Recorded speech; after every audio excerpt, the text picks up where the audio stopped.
Testing 1, 2.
Hello, hello, hello. Here's the chair's mic. Testing 1, 2.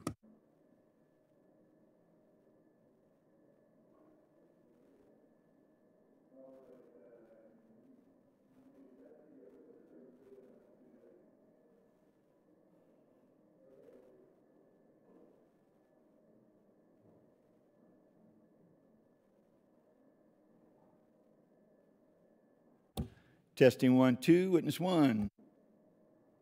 Testing 1, 2. Witness 2.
bottom doesn't have this button on, you can just push it.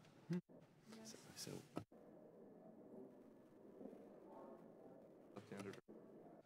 yeah. Okay, cool.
Member mic check, test, testing, 1, 2, 3, test. Member mic check, 1, 2, 3, 1, 2, 3. Is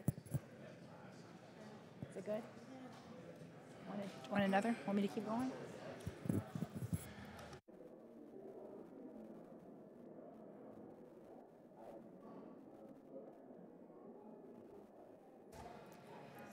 Witness mic check, 1, 2, 3.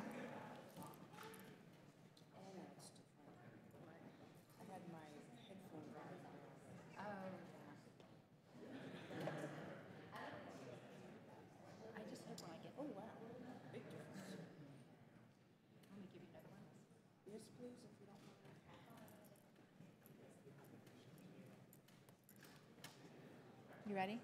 No. Wait till you get adjusted. No, I mean, there's. Oh, I couldn't tell if you were looking at it waiting or still adjusting. And now I see your fingers moving. Okay. Witness mic check 1, witness mic check 2, test, test, test, test, test, test.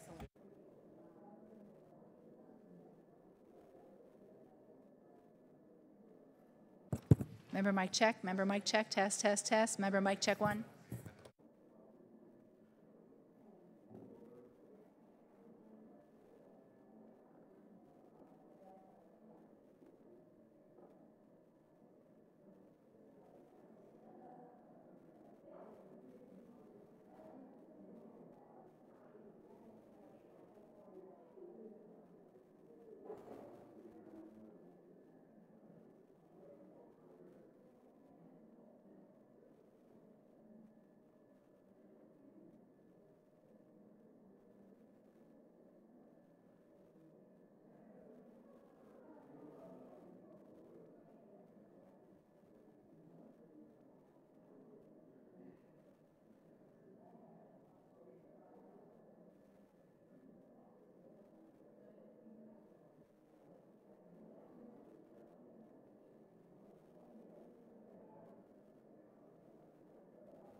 You ready, Mac? Yes, sir. All right. Sorry. Call the hearing to order. Welcome, everybody. As a starting point, we are going to, after this, move into a classified setting. It is my goal, objective, hope that we can start that at noon, which means, we may not have enough time to do everybody for 5 minutes, but we will have another opportunity to ask more questions in the classified setting. If it drifts a little past noon, that's fine, but as we move from one to the next, don't want to keep these gentlemen for three or 4 hours, so just for everyone's information, we'll do this, then we'll go to classified setting, and there'll be an opportunity to ask further questions at that point. With that, I welcome everybody to the hearing. We have two witnesses this morning, the Honorable Owen West, who is the Assistant Secretary of Defense for Policy, Special Operations, and Low-Intensity Conflict, and Major General James Hecker, who's on the Joint Staff and Vice Director for Operations, J3. Welcome, gentlemen. I look forward to your testimony. We're looking today to get a greater idea of where we are at in combating international and transnational terrorist groups. And on this committee and at the Pentagon, I know we have a pretty good idea when we look out at the threat environment. And obviously, there are a lot of issues, but there's 5 that we're all focused on: Russia, China, Iran, North Korea, and the subject of today's discussion, which is transnational terrorists. And this has been obviously going on for some time, even before 9/11. But after 9/11, we reorganized significant portions of our national security apparatus to try to combat that threat. So that effort's been going on for over 17 years now. And what we want to learn today is, where is it at? What are our priorities? What's working, what's not working, and what do you see the future of this effort? To begin with, I think our response was fairly effective. And I remember General McChrystal talking about it, that basically when we had a full understanding of what al-Qaeda was, he said it takes a network to beat a network. So we systematically did a whole-of-government approach, building up our network to counter that terrorist threat. Now, it has morphed and metastasized in the years since then. Originally, obviously, the focus was in Afghanistan and then shifted to Pakistan, and then we faced threats out of Yemen. And now you have a very extensive list of transnational terrorist groups. We are all familiar with al-Qaeda and ISIS as the two at the top, but there are dozens of others in different places throughout the world, primarily in Africa, the Middle East, and South Asia. So when we're combating those threats, how do we prioritize? I mean, obviously, the #1 biggest concern is when these organizations threaten the U.S. directly or our Western allies. We want to try to stop those groups first. That's what took us to Yemen a long time ago, when AQAP started planning attacks against the U.S. And was behind the attempted bombing in Detroit, and also the attempted bombing using the package airlines. That shifted our focus there. So that's part of it. But also, if we're ultimately going to be able to defeat transnational terrorist groups, we need to stop them from being able to have safe havens where they can grow. Now, a lot of these groups aren't necessarily focused initially on targeting Western interests. They're sort of like criminal organizations. They're involved in drugs and human trafficking and all manner of different crime to fund their operations. But as we look at how we deal with the scarce resources that we have, I really want to learn more today about how we prioritize. What are the groups that we're most concerned about? What is our effort now to contain them? And then there's just two other points that I want to raise in my opening statement before turning it over to the ranking member. Number one, since the Trump administration, there has been a significant increase in kinetic strikes, bombings, but also raids against targets in a variety of places. Certainly in Afghanistan, there's been a significant increase in the tempo, but also in Somalia and even in places like Libya and West Africa. Why? And what has it accomplished? And also, what is the downside? I've seen various reports, primarily from non-government organizations, talking about an increase in civilian casualties. And what impact does that have on our broader effort to defeat the ideology? Because again, to go back to General McChrystal and some of the things I heard him say, he said when you're combating a terrorist group, it's not a simple numbers game. It's not a matter of there's 100 terrorists, and if you kill 50, you only have 50 left. If you kill 50, but you wind up upsetting, 20 of their relatives, then you actually, wind up with an increase. So how are we dealing with the backlash from those increased civilian casualties and unintended consequences, and what is being accomplished by that increase in tempo? And then lastly, I know a report is due shortly. One of the most dominant aspects of this effort to combat transnational terrorist groups has been the significant increase in the use of our special operations forces. Their numbers, I believe, have more than doubled since 9/11. Certainly, their op tempo is high. They have been doing very dangerous missions for a very long time. A question that this committee has asked, and I know Mr. Langerman's subcommittee on emerging threats has asked as well, are we asking too much of them? Has it strained the force to the point where it is causing problems? Are there things that we can do to mitigate that? How do we handle the fact that so much is now being asked of our special operations forces in light of the post-9/11 world? I look forward to your testimony, and I yield to the ranking member for his opening statement. Thank you, Mr. Chairman, and let me join in thanking our witnesses for being here today. It seems to me it is absolutely appropriate for us to take a global look at terrorism today. It was true with bin Laden and Zawahiri that they moved around from different places before 9/11. It is more true than ever today. I note that Bruce Hoffman and Seth Jones, two witnesses who have testified a number of times before our committee over the years, have pointed out of the more than roughly 40,000 foreign fighters who arrived in Iraq and Syria, most of them are still on the loose. Today, there are nearly 4 times as many Sunni extremists around the world as on 9/11. So we have challenges. Not only with a greater number than before, but it is harder to define them in a particular locality than it was before. And that is part of the reason that in the FY14 NDAA, we set up additional mechanisms for this committee to have oversight of special operations and other forces so that we could monitor under our constitutional responsibility what our military was doing in a variety of locations around the world, not just in Iraq and Afghanistan. I also think it's appropriate to step back and see where we've been, to have things in perspective. As one of the few members left on this committee who was here on 9/11, I never would have expected us to go 18 years nearly, and not have a repeat of that sort of incident. We have definitely had terrorist attacks here and abroad, but I also think it's important that we pay tribute to our military, intelligence community, and law enforcement for the remarkable success that they have had because in the years since 9/11, because the enemy continues to be motivated to attack us without question. I am concerned that with these terrorists who are freer to roam about than ever before, that it is more important than ever before to keep the pressure on them.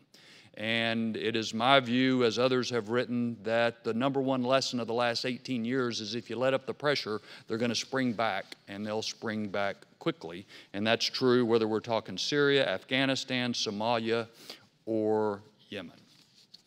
Mr. Chairman, I want to finish with just one other thing. On Saturday, my wife and I had the opportunity to attend a memorial service for the most recent member of our military who was a casualty in this war against terrorists. Army Ranger Sergeant Cameron Medic was killed a couple weeks ago in Afghanistan on a very important mission. And I bring that up for 2 reasons. Number one, we can never forget the human sacrifice, the human cost that goes into keeping us safe and free. And some members of this committee have participated in that effort. Sergeant Medic was one who gave everything he had. And secondly, it's important because we can't really talk about the mission he was on and so forth, but it was very important, not for Afghanistan, but for us, because that mission was designed to make sure that known terrorists were not able to enter the battlefield against our troops and against our homeland. And so I think a lot of the questions you outlined, Mr. Chairman, are exactly the appropriate questions we should always ask. I also think it's very important that we never do anything to diminish the importance of the mission that Sergeant Medic and others have given their life for over the last 18 years, because what they have achieved is remarkable, and what they are doing today is remarkable as well. Thank you. I yield back. Thank you, Mr. Chairman. Mr. West. Thank you, Mr. Chairman. Ranking Member Thornberry and members of a committee so dedicated to this issue over the years for the privilege of testifying before you today. The counterterrorism fight continues to evolve. I want to take this opportunity to highlight where we've been and where I think we're headed. I will start with our counter-ISIS campaign. Our coalition has almost destroyed the so-called physical caliphate. By this, I mean ISIS no longer governs a pseudo-state in Syria that at its height attracted tens of thousands of recruits from around the world who easily slipped across the border, took up arms, and lived off of ISIS illicit revenue streams that at one time topped $250 million per month. The human toll was, of course, much higher. The so-called physical caliphate has been systematically destroyed in one of the most lethal offensive surrogate operations in history. In Syria, U.S. Special Forces partnered with and mentored the Syrian Democratic Forces, which grew from a few hundred to tens of thousands of Kurds and Arabs, all supported by the U.S. Marines, Army, Air Force, and international partners. The SDF, fighting for its homeland, suffered thousands of casualties. ISIS has suffered the most. This achievement should not be discounted, and this model should remain an enduring lesson in this long war. I say long war because the end of the so-called physical caliphate ushers in a new phase of fighting. ISIS has morphed into a global ideological network as deadly and evil as Al-Qaeda at its height.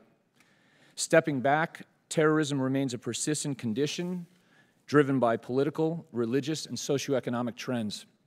So we must simultaneously acknowledge that while we are close to a tremendous battlefield victory, we still face a resilient threat. In the last 2 weeks, individual ISIS terrorists bombed a church in the Philippines, while its West African affiliate overran military bases in Nigeria.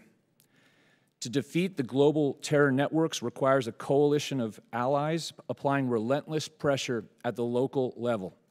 This means we must make cost-informed decisions on the future CT or counter-terror operations. A disciplined approach to this long fight will also enable our department's pivot toward great power competition with near-peer adversaries in line with a national defense strategy, and the renewed importance of irregular warfare in this space. To be clear, this does not mean raising the risk for every resource optimized. Rather, it means we must be deliberate in operations against prioritized threats for the long haul, remaining agile as the enemy. Operation Inherent Resolve provides an excellent template for such future operations because it stressed local and international partnerships with a modest U.S. footprint. The Department of Defense will continue to execute counter-terror operations globally to prevent attack on America and our interests. Congress has been a stalwart partner in helping to ensure that we have the necessary resources and authorities to achieve this overriding goal. I value our relationship. I look forward to continuing dialogue, and I look forward to your questions today. Thank you. General Hecker. Chairman Smith, Ranking Member Thornberry, first of all, thank you for honoring Sergeant Medic with your presence at his funeral as well as here at the House. I'm sure his family members certainly appreciate that, so thank you. Members of the House Armed Services Committee, thanks for the opportunity to speak to you today concerning DoD's global counterterrorism campaign. In our current operational environment, we assess that ISIS and Al-Qaeda are degraded but still viable global networked organization that is well positioned to generate capability if the pressure is reduced. Over the past year, there have been 2 strategic inflections related to the defeat of ISIS fight and to a broader campaign against violent extremist organizations. First, ISIS lost its physical caliphate in Iraq and Syria and evolved into a trans-regional networked insurgency, making it vulnerable to kinetic attack. Second, our nation shifted priority focus from countering VEOs to great power competition, as reflected in the National Defense Strategy and evolving strategic guidance on Syria and Afghanistan. Going forward, these inflection points will fundamentally change the way that we conduct our CT operations. We must continue to evolve our way of doing business in the counterterrorism space, placing more focus on enabling our coalition partners and interagencies, increasing non-military and non-kinetic effects, and enhancing local partner capacity and capability to contain this threat. This evolving counterterrorism operation construct will place even greater emphasis on successful programs such as the 127 ECHO program, which provides us viable surrogate forces designed to achieve U.S. CT objectives at relatively low cost in terms of resources and especially risk to our personnel. The small footprint approach inherent in 127 ECHO is in addition to lessening the need for large-scale U.S. troop deployments, fosters an environment where local forces take ownership of the problem.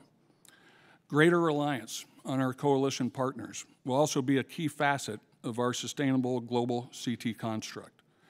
We are already seeing this in places like Mali and Niger, where French forces have taken the lead in conducting counterterrorism operations against JNIM and ISIS Greater Sahara, with us providing key enabling support in such areas of intelligence and logistics. This willingness by our partners to shoulder more of the load offers our formations the opportunity to rebuild a more sustainable level of readiness after 17 years of continuous operations. Hard-won experience over the last decade and a half has taught us that sharing information with our partners is absolutely critical in staying ahead of the global networked VEOs. We must build on our current information and intelligence sharing constructs and also encourage our partners to undertake similar, yet more regionally focused ventures on their own. Once again, thank you for the opportunity to speak today, and we look forward to your questions. Thank you, gentlemen. As a starting point, when we look at where the transnational threat is at right now, and we know there are disruptive terrorist groups in a number of different countries throughout Africa, the Middle East, South Asia, what are the areas that you're most concerned about in terms of groups that are able right now to plot and plan attacks that could be carried out against Western targets, either in Europe or in the United States? And how do you assess that threat level at this point?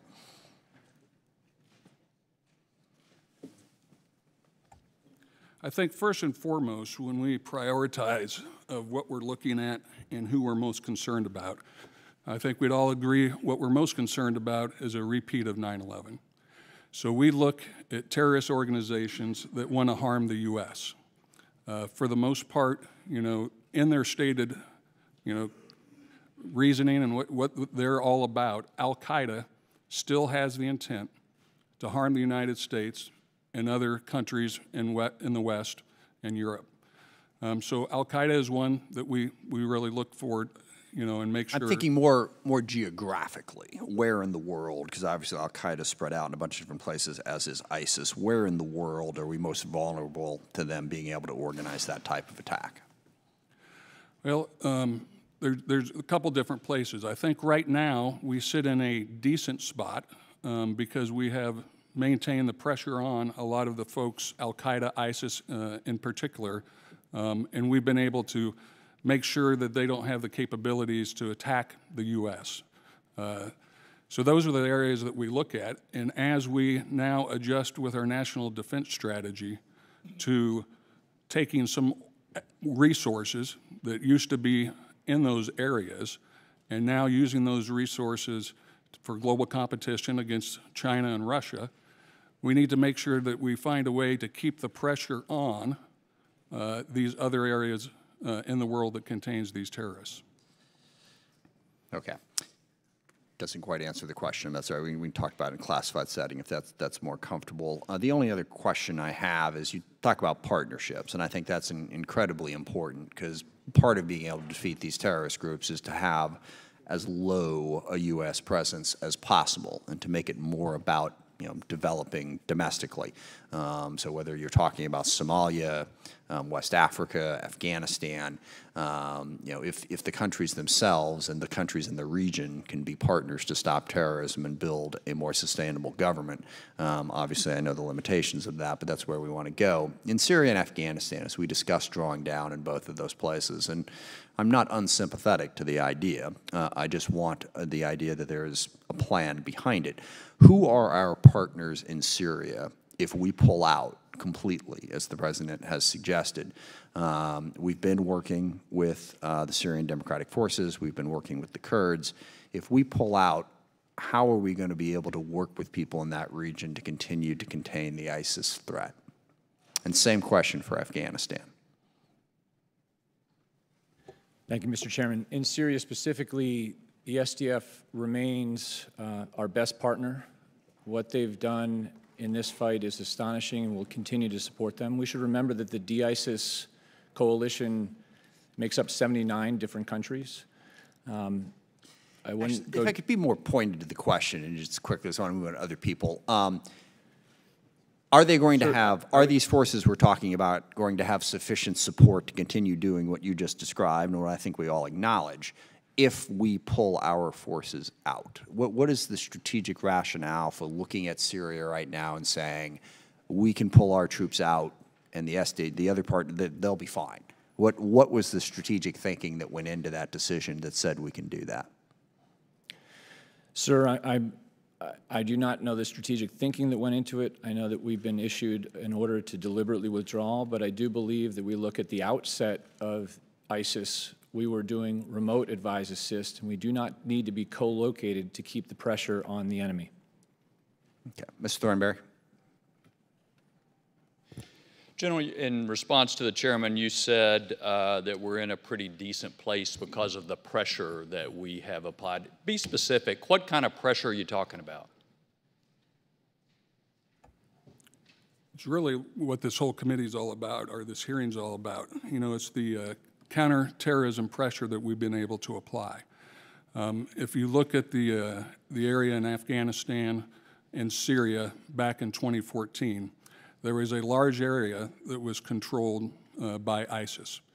We were able to apply pressure primarily through partner nations as well as partners. So we weren't doing a lot of the fighting ourselves.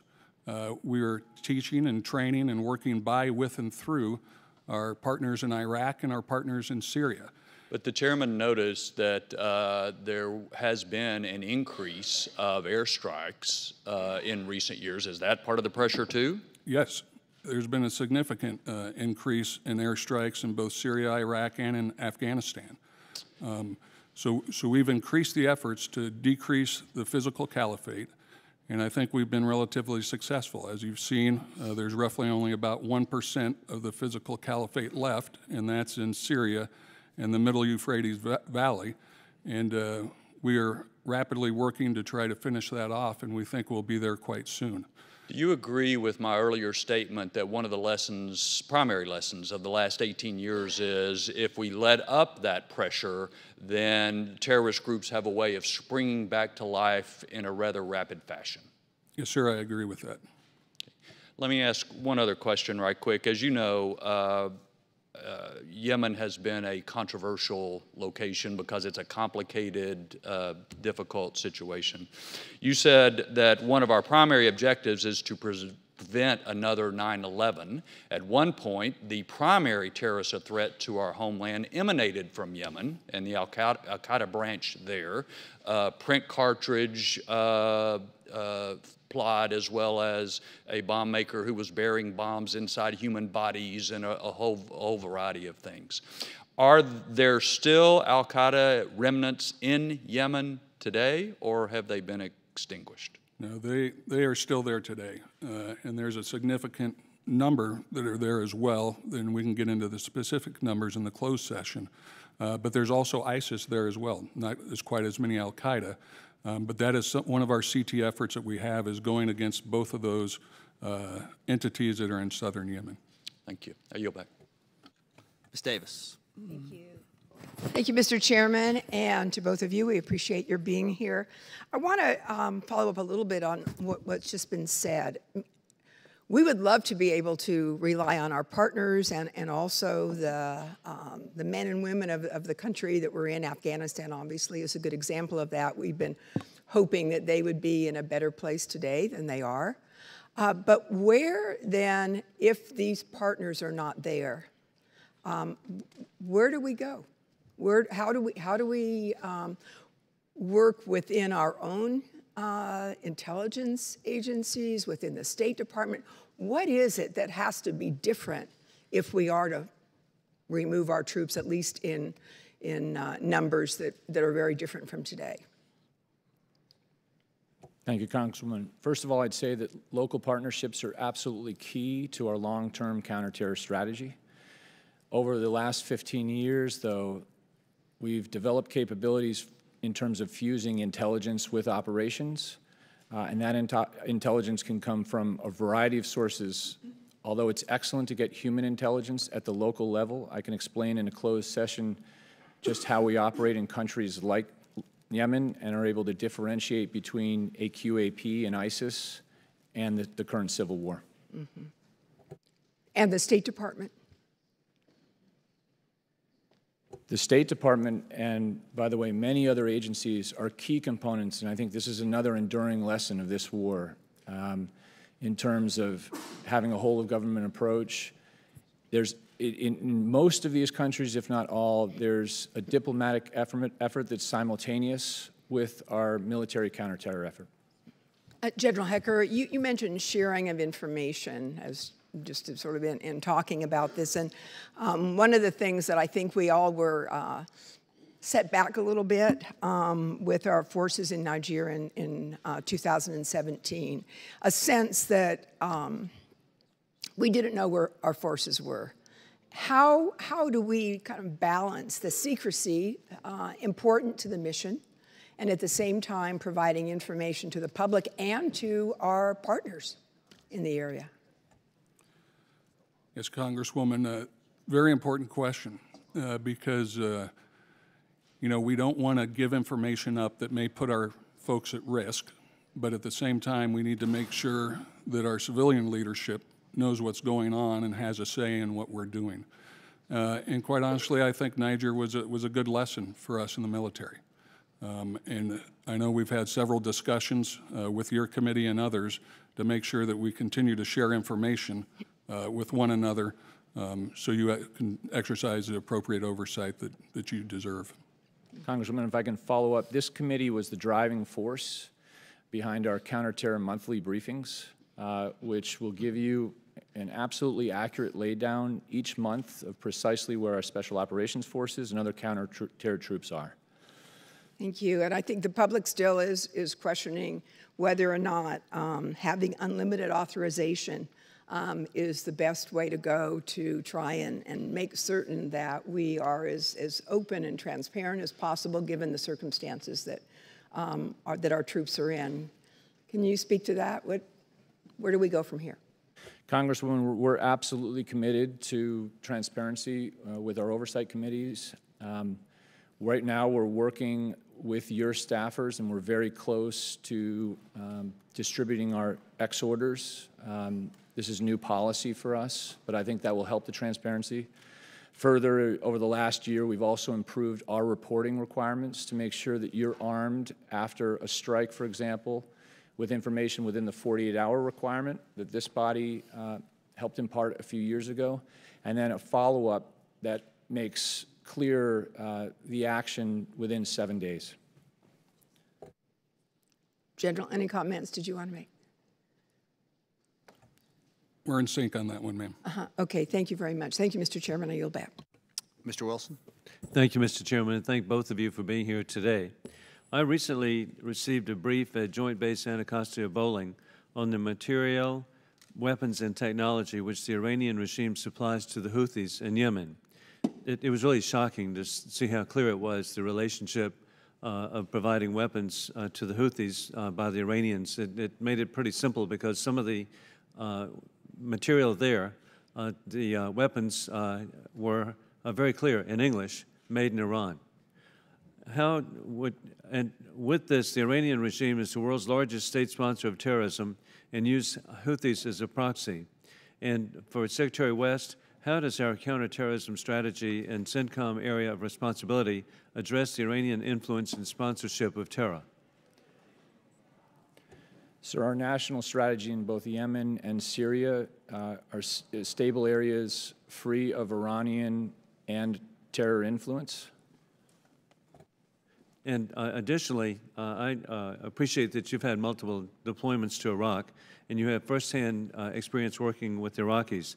Can you speak on the importance of maintaining a counterterrorism strategy in the region if the United States and partner forces withdraw forces as has been proposed in Syria? How would the terrorist organizations proliferate or increase in the region? Congressman, the President has stated that we'll have a long-term military presence in Iraq. This partnership still evolves, but the Iraqis are our partners.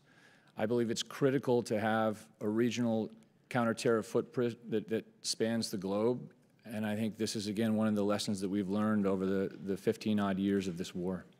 And I appreciate very much your response to that. Additionally, while ISIS has lost significant territory recently, social media still serves to accelerate the group's ideology and network of influence. And again, Mr. Secretary, what are the counterterrorism efforts to combat the proliferation of ISIS ideology through social media? Congressman, that's an excellent question because the ideology is very much alive and their will to fight is very much alive through different media. I'd like to get to the specifics of that in a closed session. I think I can answer that question with much more fidelity. Suffice it to say that that has our utmost attention, but this is not just a DoD problem. I think stepping back, when we look at information warfare and messaging against the ideology, we've got work to do.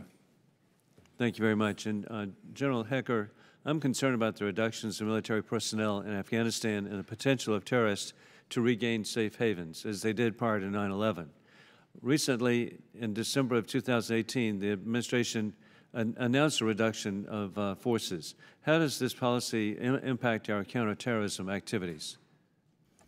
Well, as you know, there's a lot of ongoing diplomatic conversations that's going on between Karzai, Ambassador Karzai, and the Taliban as we go forward here.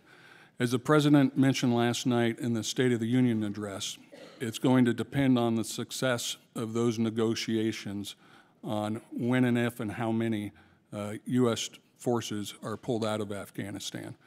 So as we move forward, we'll watch closely with what our diplomatic efforts are, and then we'll adjust accordingly based on how those efforts end up. And in general, also, recently the Pentagon announced a reduction in counterterrorism troops in Africa over the next 3 years as part of a force optimization. What is being done to maintain counterterrorism capability in the region? How can we mitigate adverse impacts and prioritize the constrained resources? So because of the National Defense Strategy, which is going to concentrate on pure power competition, we have to get the assets from somewhere. So what we started with is we started with Africa, and we went with this Africa optimization model. Where can we pull troops where we don't think the U.S. interest, of an attack may come from, and where we can do that? So we've done that with Africa. Now we're going to do that throughout the rest of the world, and realize as we pull troops, we're going to use partner forces as well as the 127 Echo programs that we talked about to try to maintain pressure on the enemy. My hunch is we'll miss some of these. We'll pull some and we'll go, hey, we're not getting the pressure that we desire to make sure that our country stays safe. So this is something that, this optimization that we'll continue to revisit, you know, monthly basically, to make sure that we have the pressure needed to keep the U.S. and Western interest safe. And thank both of you for testimony today. Thank you, Mr. Chairman. Thank you, Mr. Larson. Thank you, Mr. Chairman. Thanks for coming, gentlemen. Mr. Secretary and General, thanks for your comments on 127E. That is, as I understand it, the I guess it's the grandchild of the 1206 and the 1208 programs that we created in the mid-2000s. I think I got that right. Then we codified those into 127E. So these programs have been around for at least, the authorities have been around for at least 10 years. And with this focus on great power competition, have you at all considered how using the 127E authorities or other authorities for partnership capacity are going to be any less or more successful than they were in the mid-2000s, given the fact that we're going to be focused more on the great power competition and less on CT? So what's going to be different? Congressman, you're right. The 127E started as a modest fiscal authority of $10 million. It's grown to $100 million per annum, thereabouts. There's a new authority called 1202, which is purpose-built to get after the problem you're talking about. It's irregular warfare. You're going to start to see some of the CONOPS and proposals coming up to you soon, if you haven't already. And I think this new authority going forward should be grown in a similar way, where we have to demonstrate its value proposition to you, our board. But ultimately, I think this should be as large as 127E.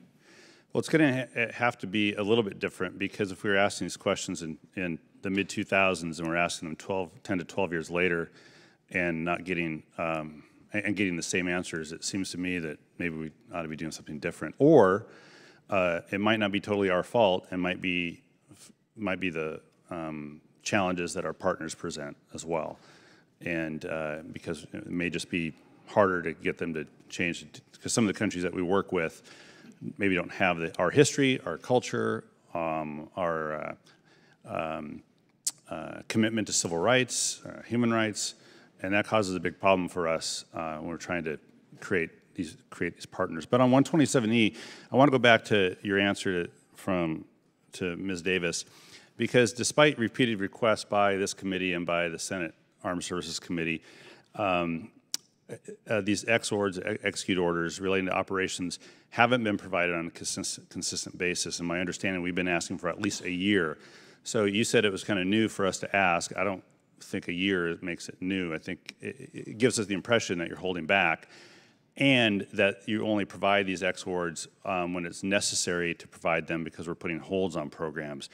So I guess I'd really want to push on you and get a commitment from you that you're going to be sharing with this committee the exwards that are governing the department's counterterrorism operations, and doing it before we threaten you with holding money for other programs, and rather just doing it in the interest of transparency. Can we get that commitment today?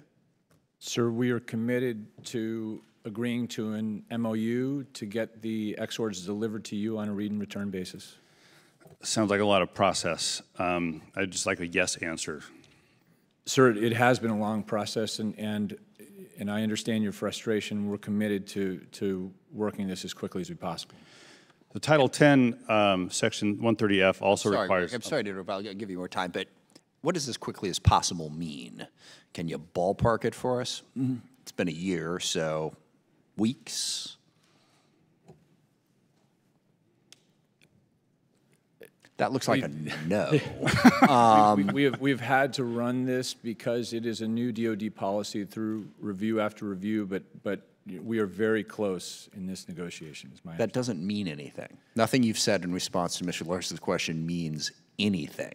Okay? Sir, so I'd almost rather have you say, I have no idea, we're working on it, who the hell knows, than say, you know, yes, I mean, days, weeks, months. Sir, can you give us a ballpark? If you'll permit me, I will get you an answer with granularity in the coming days. we will anxiously await that. I apologize, Mr. Larson. Go ahead. Yeah, thank you. Mr. Secretary, would you say you're doing a more aggressive review of this decision than the Syria withdrawal decision? I'm sorry, sir. Could you repeat the question? I think I made my point with it. I think you're probably giving this more review than the review about withdrawing from Syria from the department's perspective. On Title 10, Section 130F, it requires notification within 48 hours. You mentioned that in response to Ms. Davis's question. And although notification timing and information is slowly improving, it seems the administration hasn't complied consistently with that requirement. So again, will you commit to continuing to improve this process and these procedures for the notification of these sensitive military operations to Congress as required by law? Yes, sir. That wasn't so hard. Thank you. Yield back. Thank you. Mr. Lamborn. Thank you, Mr. Chairman. Thank you for having this hearing. Thank you both for what you do for our country. I'd like to ask a little bit about the forces in Iraq that possibly have connections to Iran. We've seen evidence that in the past, Iranian-linked militias were able to access resources, including even advanced defense weapon systems, through our train and equip mission that we provide the Iraqis. And Iran is now lobbying hard for the Iraqi leader of the Popular Mobilization Forces to become the next Minister of the Interior.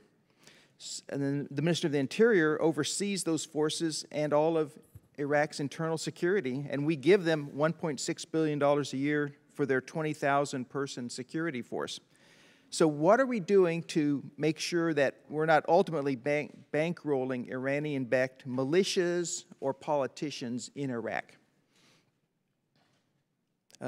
Mr. West. Sir, thank you. I'm here in a counter-terror capacity, but I will say that we're absolutely committed to the Iraqis as our partners, but this ultimately, part of your question is ultimately up to the Iraqis. We partner with them to protect and defend their sovereignty, but I think this partnership over the years has continued to grow, and we will have a long-term presence in Iraq, which gets to the heart of your question. General Harker, do you have anything to add to that? So I think, you know, the big thing for us, when I look at this from a military perspective, is to make sure that our military members are able to be, the force protection is there for them. You know, we saw this with, we had to close the consul in Mosul because we had some what we thought were Shia kind of militia groups that were throwing some IDFs that way. We've looked at the construction around the bases that we're at to make sure that our troops will be safe from any of these groups. But this is an Iraqi issue that we, with state, need to work with them to make sure that they look at this issue and take it seriously because we need to make sure that Iran doesn't have the influence. And we have a lot of forces in the area to try to deter Iranian malign influence in the area. Okay, thank you both. And changing gears, we know that Title 10 military forces have been deployed to bolster homeland security on the southern border. In fact, we had a hearing about that here in this committee recently. So, Mr. West, one of the 6 strategic objectives of the National Counterterrorism Strategy is, quote, Americans are prepared and protected from terrorist attacks in the homeland, including through more exacting border security and law enforcement actions, unquote. So what kind of resources are we going to be able to give to Homeland Security from Title 10 forces or other assets that will help accomplish that particular strategic objective, especially as it pertains to the southern border? I know there's all kinds of Homeland Security ways of accessing, terrorists can access our country, but I want to concentrate on the southern border right now in particular. Congressman, I'll let General Hecker talk about the details of the border deployment, which he has, but I will say that in my judgment over the last 15 years, the interagency partnership, and at the heart of your question, it's how do we work together to fuse intelligence with operations to prevent penetration of the homeland is really, really good. Thank you. And yeah, so far as upcoming deployments, we have roughly 3,750 Title 10 forces that will be coming to the southern border over the next 30 days. We have 2,500 that will go along the southern border, and they'll be laying 167.5 miles of concertina wire. In addition to that, we have roughly 1,100 forces that will be deploying to man, to do basically a surveillance kind of mission, and we call it the MSC mission, mobile surveillance cameras, and they'll be looking at that. In addition, and this is new as of basically yesterday, there's 49 buses that are coming up to the southern border just to the south of Del Rio in Texas. Based on that threat, CBP requested us to help them at one specific port of entry where these roughly 2,000 people are on their way to. So over the, 2 days ago, I think is when it was actually yesterday morning, is when we made the decision to call what we call a crisis reaction force. So this is a force that can come and help out at that one specific I'm sorry, port of the entry. gentleman's time has expired. I should explain it. Thank you. At the front to the witnesses. When we get done with the 5 minutes, we do try to move on. I will just note for the record that as we talked and as the chairman noted, we had the attack on 9/11. We have not had an attack like that since. We have had other attacks, groups affiliated with ISIS and other terrorist groups hit us in the U.S., and exactly none of those people have come across our southern border. So while we're talking about counterterrorism here, and that's where you two guys are at for today's hearing, it's very difficult to see any link between the southern border and the terrorism attacks that we're talking about here. That's not where they are coming in from. And I just want to make sure the record reflects that, and I'll yield to Mr. Garamendi.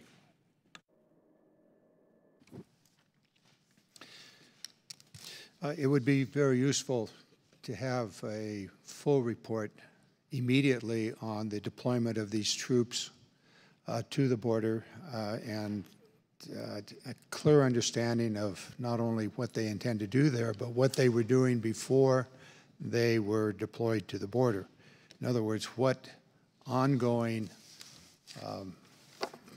task has been degraded as a result of the deployment of the troops to the border. Okay, would you please develop that and get that to us immediately? And I would remind you that at the last hearing last week, I asked for some specific information along that line which has not yet been delivered. So thank you. Understood, Congressman. Going back to the issue of Syria and the pullout of Syria and the reality that there really was no strategic strategy behind the pullout tweet. We do know that the major cities along the river valley have been destroyed, literally leveled, beginning with Raqqa in Iraq and then moving on into Syria. I think your testimony, if I recall it correctly, indicated that there is a significant potential for a resurgence of ISIS in that area. Is that a result of the destruction of the communities, the economy, and the societies, or is it some other reason that you anticipate a resurgence of ISIS in those areas? Congressman, are you addressing that question to me? I'm sorry? Is that question for me, sir? Well, for both of you. Okay. You seem to want to take a shot at it. Go Sure, for it. I'll give it a shot, sir.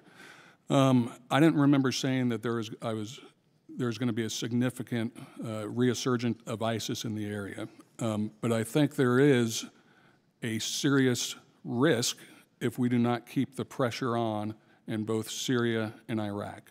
Okay. And I realize the concern is if we move our forces out of Syria, that may take some pressure off of the ISIS forces in Syria. So our mission is to try to figure out how we can continue to keep the pressure on in Syria without any boots on the ground. And how are you doing in that effort, trying to figure out? So what we're doing is detailed military planning, and our objectives are to safely remove our troops. We have an objective to make sure that we finish up the last little bit of the fight that's left there in the middle Euphrates Valley. And then we need to also make sure that the security concerns of both the Turks and the security concerns of the people that we just fought with, the SDF, are taken care of. Now, I realize that is a very difficult task, and it can't be done just militarily. It also needs to have high diplomatic levels of effort, which Ambassador Jeffries is working with the SDF, with Turkey, and with coalition to see if we can have coalition forces, SDF, and coming up with a plan to see what we can do to try to keep the pressure on. Jeffries has replaced McCabe in this task of working with the... Ambassador Jeffries is the one that is currently working with both Turkey and the SDF on agreements. How about the reconstruction of the cities and the economy and the societies that have been pretty much smashed? Mr. West? Sir, at the heart of your question is stability operations, and is there going to be a vacuum now that the U.S. has withdrawn? And we're doing our very best in terms of what we can do as a military to prevent that vacuum from being filled by malign actors. Is there any reconstruction plan for the communities and cities? Or are you going to leave the fertile ground of the destruction for ISIS to then flourish? Sir, our orders are a deliberate withdrawal, but there is a coalition in place, so we are not the only actor there, and we certainly can support from afar. My question isn't on the military side, it is on the humanitarian side. Is there any plan? Thank you. So we'll have to take that one for later. The gentleman's time has expired. Mr. Whitman. Thank you. Thank you, Mr. Chairman. Major General Hecker, Mr. West, thank you so much for joining us today. I wanted to begin with Major General Hecker. This past November, I traveled with my colleagues to Afghanistan to really get a laydown of what's happening there. I had a chance to meet with General Miller, President Ghani, to talk about about what's happening with negotiations with insurgent groups, specifically the Taliban, what's happening in the reconciliation effort. And what we found out was that from their perspective, it's going to take more than political force and posturing to bring substantive change to the dynamic that's happening between those insurgent groups and U.S. forces and the Afghan government. And I want to go to what Chairman Dunford said in early December. I want to say his words. He said, reconciliation between the Afghan government and Taliban can only be achieved by bringing sufficient political, social, and military pressure on the insurgents to accept a negotiated settlement. And this strategy would not work if the U.S. did not retain its capability to bring military pressure on the insurgents to accept the deal.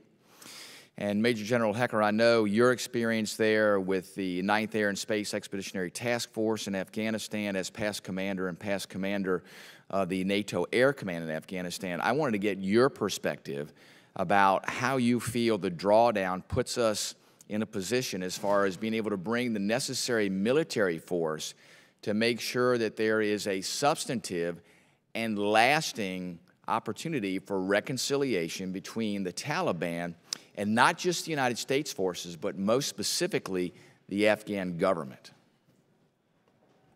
Yes, Congressman, thanks for that question. And I just don't want to presuppose that there's going to be a drawdown. It is in relation to how the negotiations go. But those different types of pressure that you talked about, it's really the whole of government efforts that are going to be required to make this happen. We see the ongoing efforts, socially, with some of the religious leaders and how they've spoken up against some of the things that the Taliban leaders are doing. So they're getting some social pressure there. We're working the political pressure, albeit it's early in its state, with Ambassador Khalilzad and the negotiations that he's working.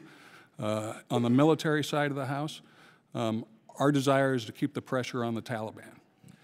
We know that some of the Taliban are in part of these negotiations, so we've kind of made a distinction between, Talibans. There's unreconcilable Taliban, which we don't think will ever reconcile, and then there's others that, they're thinking about it. When I was in Afghanistan, when I first showed up about 1.5 years ago, reconciliation wasn't in anyone's vocabulary. Since then, we've had a ceasefire, so we've made progress, but we still have a long ways to go. So what we need to do is keep pressure on the non-reconcilable Taliban to help the negotiations that the State Department and we're doing diplomatically to keep the pressure on. Very good. Thank you, Major General Hecker. Mr. West, I wanted to get your reflection on an article that you wrote back in 2012 for a news outlet better known as Slate. And you wrote a series of pieces titled, "Can the United States Build a Foreign Army?" And you wrote, "One belief was constant: advisor teams work. I only wish some of our predecessors had seen the eventual turnaround." So my question for you is this: do you believe that the Afghan National Army will have sufficient military advisors and support to effectively combat the threat going into the future, whether it's Taliban or Al-Qaeda?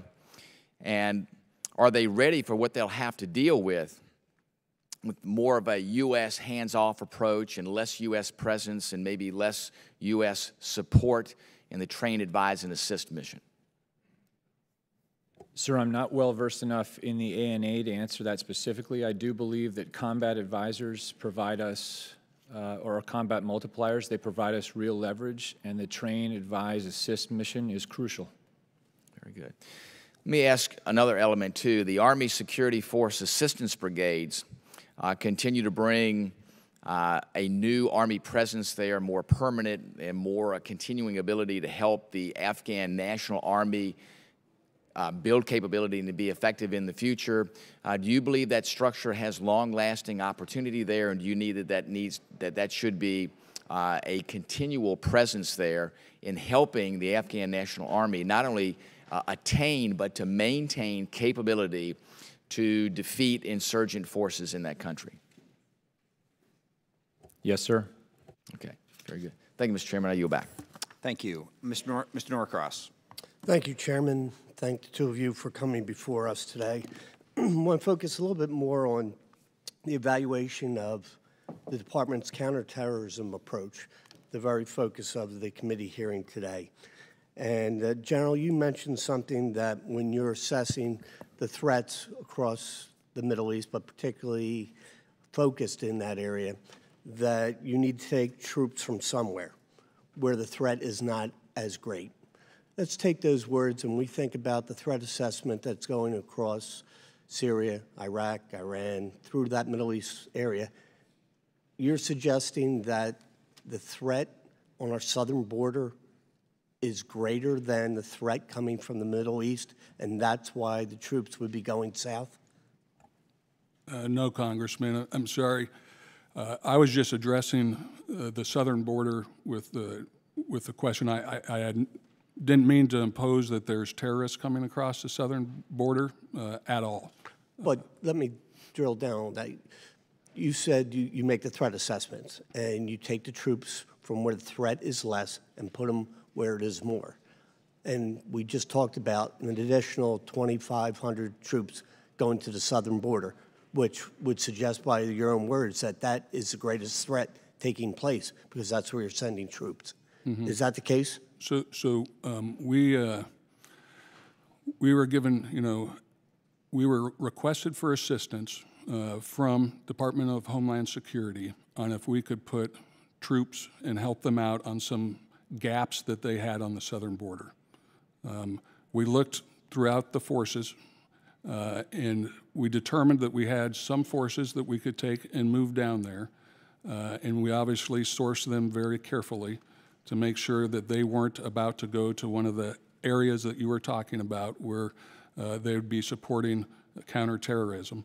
And we had them go down there for a short amount of time and then come back in plenty of time to get their readiness back up to speed before they go to do counterterrorism type actions.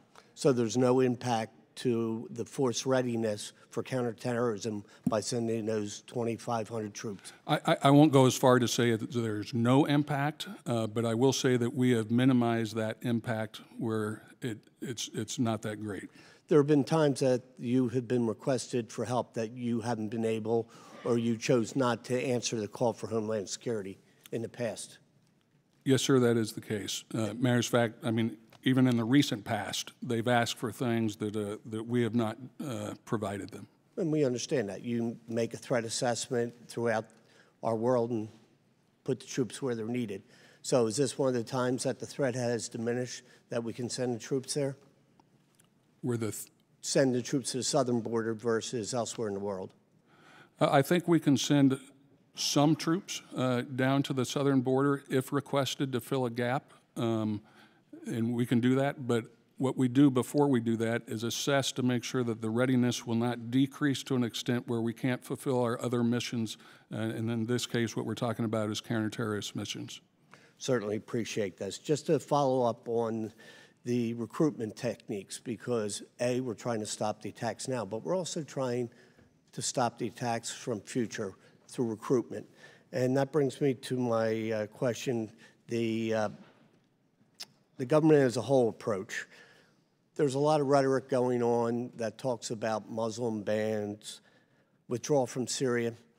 Is this a positive thing that cuts down on the recruitment in social media by our enemies? Mr. West, you certainly could address that. Sorry, sir, could you repeat the first part of that question? We're talking about recruitment for the future Yes, sir. by terrorism groups across the board. Their use of social media is quite high, enables them to have a tremendous reach. So when we look at some of the things that are taking place, immediately we're pulling out of Syria.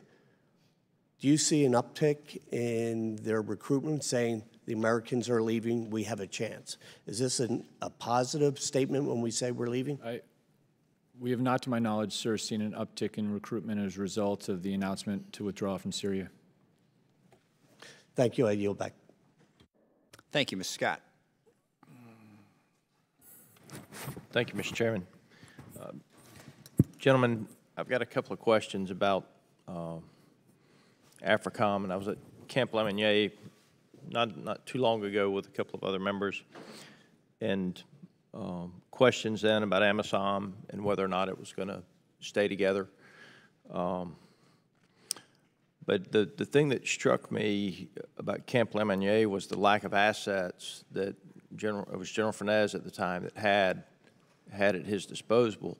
And as we talk about the national defense strategy, I recognize that China and Russia are the focus in that, but when we start talking about pulling assets out of a region,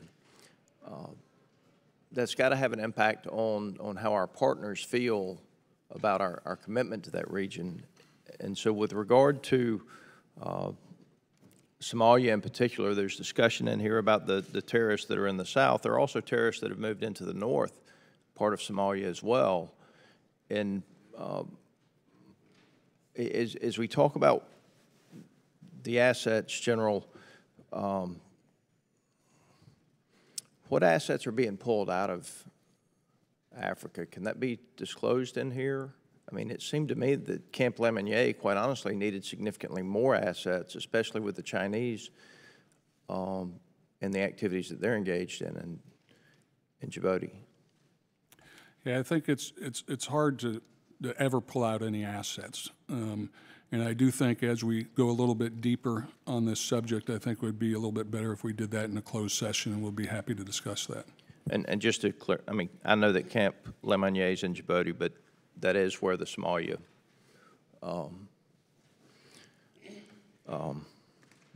those are the assets that we use for the fight in Somalia.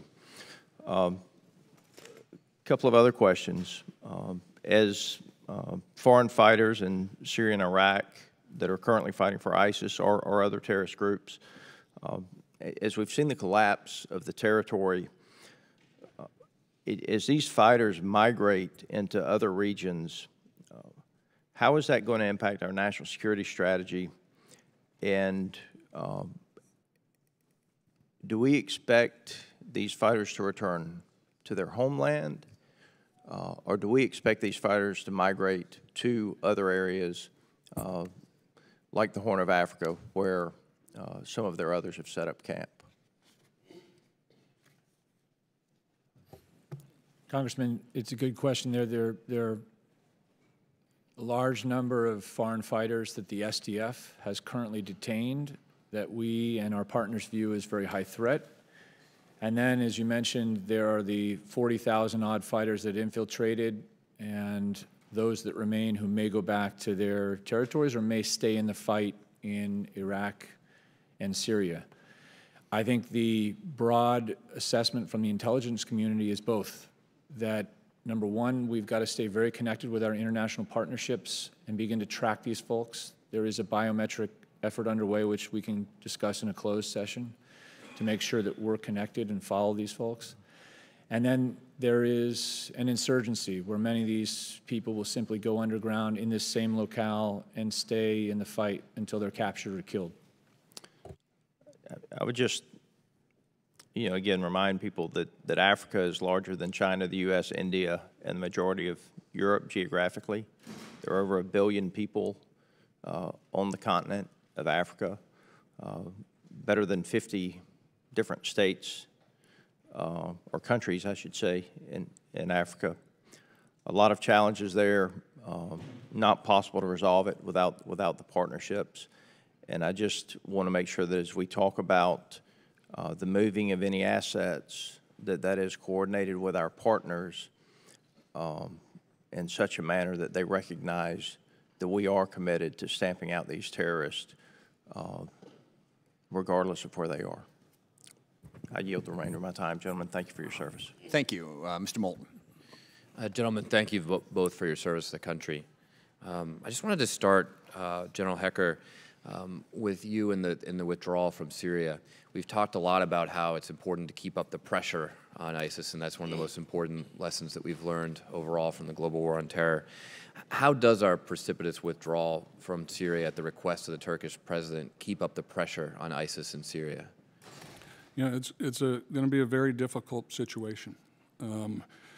What we need to do is work with our allies, work with the SDF, work with the surrounding countries, whether that be Iraq, Jordan, or Turkey, on how we can keep the pressure on, enabling some of our partnered forces outside of Syria without having boots on the ground. So, General, what you're saying is it does not keep up the pressure, and so therefore it's going to be difficult to do so. No, I said it's going to be difficult to keep up the pressure, but that's what we're doing. So you would disagree with my statement that it does not keep up the pressure to withdraw from Syria?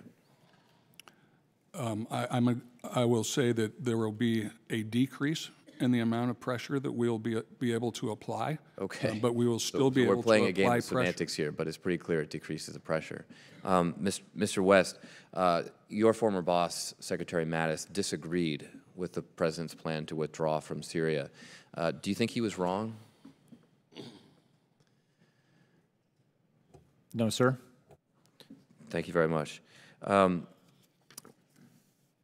West, when Secretary Carter came before the committee in 2017, he talked about a mission statement for the war against ISIS, the fight against ISIS. And he said, the mission statement is a victory over ISIL that sticks. Is that still the mission statement from the department? Congressman, I'm not sure what the specific mission statement is, but I would say that since that time, ISIS has morphed. And so we will likely need a new mission statement. What I mean by that is there's a physical component to this fight. The physical caliphate is very nearly defeated. And then there's a massive ideological and underground network. They've globalized. We can talk in a closed session about the number of countries they were in 2014-15 and the number of countries that have ISIS affiliates today. So it's a different fight altogether. Mr. West, at the time, General Dunford was holding a meeting every 3 weeks with the Department of State, and he stated that even so, he was not satisfied with the level of coordination. I would offer that another critical lesson we've learned from the global war on terror is that a military solution alone doesn't defeat the terrorists. You need to have a whole of government. You need to have a political plan. General Dunford certainly recognized this, and he said that even meeting every 3 weeks was not enough to do the coordination that was required. How has that improved over the last 8 months, that coordination? Sir, I can answer that over the last month, there's been a meeting that includes the State Department and many agencies that occurs 2 or 3 times a week. Mr. West, you spent a lot of time in Iraq, and I'm grateful for your service there. What is the current purpose of U.S. troops in Iraq, and what is the counter-terror mission there? So I think the purpose is twofold. Number one, we support the Iraqi government. We still do some advising and assisting of their security forces. And number two, this gives us regional reach. Mr. West, I would agree with those. You did not mention countering Iran, which the President has stated is a new mission for the troops in Iraq. Are you aware that Congress has not given authorization to counter Iran? Yes, sir. And are you aware that our troops are in Iraq at the request of the Iraqi government? I am fully aware of that, sir.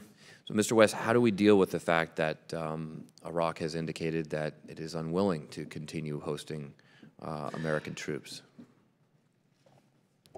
Sir, I've seen that I think that's mixed, and we're extremely hopeful that they'll continue this relationship. Thank you. One last question, General Hecker. We've talked a lot about the success of the war on terror and preventing terror attacks at home, and there's some real truth to that. We also heard that there are 4 times as many Sunni extremists now than versus 9/11. How does the amount of territory compare? Do Sunni extremists control more territory now than on 9/11 or less? And if you could be fairly quick in that answer, that would be helpful. The gentleman's time has expired. I'll have to get back to get the exact numbers on that. Okay, thank you, General. Thank you, Mr. Chairman. Thank you. Mr. Cook. Thank you, Mr. Chairman. I want to thank the witnesses for being here, and Mr. West, I appreciate your candid response to the comment. General Mattis is going to be certainly missed, and in the line of questioning, I'm also one of those ones. I was a product of the military. And for years, you had the State Department over here, and you had the Defense Department over here. And never the two shall mix. Maybe that's an oversimplification of it, but that was a huge, huge problem. And I want to go off script just a little bit in light of the fact that very, very concerned about some of our allies, and I put that in quotes, Turkey, Saudi Arabia, the Emirates, Qatar, maybe Egypt, and the issue of the Muslim Brotherhood, which may have contributed, obviously, to the situation in Turkey and the strain on our relations on many of these host nations that we need so desperately if we're going to continue the fight in the future and, of course, be a key ally to Israel. In your calculus, when you make that up, and I know we talked about ISIS, and we can talk about Al-Qaeda and Hamas and Hezbollah and what have you, but the Muslim Brotherhood, at least in regards to Turkey and Egypt and Saudi Arabia, depending upon what side of the fence it influences a lot of these actions or decisions. Can you comment on that, please? Mr. West? Sir, I'll keep you on the hot seat for a while. The Muslim Brotherhood is not a named terrorist group, to my knowledge, by the State Department, nor do we target them in counter-terror operations. No, the reason I'm looking at it more, and I'm going into foreign affairs, and obviously if they're going to meddle in Egypt, or they're going to create situations in Qatar, which might strain in relationships with Saudi Arabia or the Emirates, and of course the bases that we have, particularly in the UAE and Qatar. This is going to be, and Turkey is a key NATO member, and I'm just saying that's not a variable, or in general, maybe I'm just worried about that situation, and maybe I shouldn't be. Sir, I don't know enough about it to answer your question. General, from a military standpoint, NATO is huge.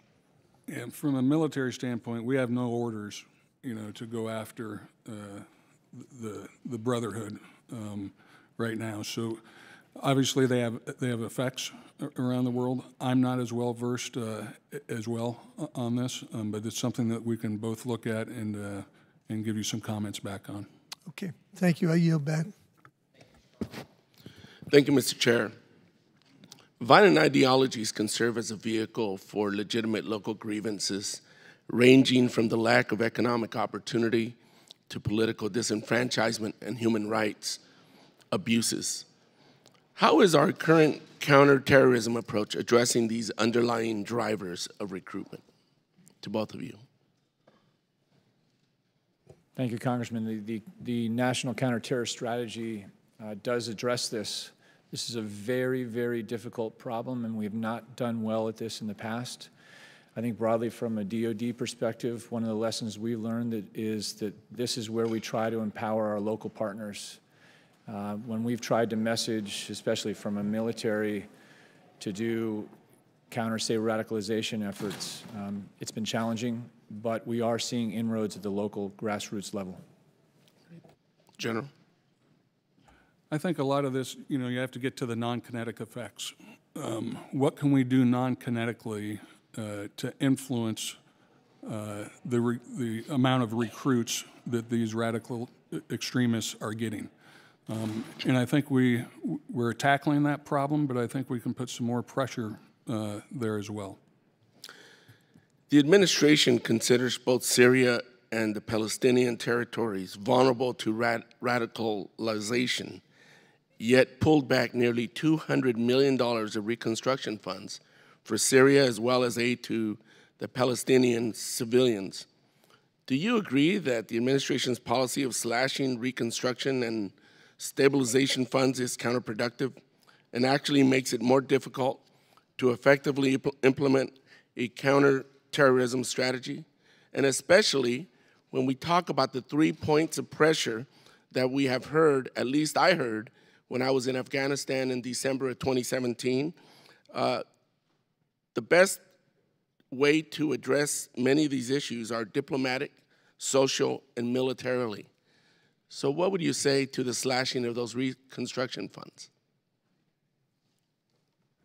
Unfortunately, I don't have the details of why those funds were slashed, but I will agree with you that reconstruction efforts do help prevent recruiting and further radicalization, as long as you have a security forces in place that can make sure that that the area stays relatively safe.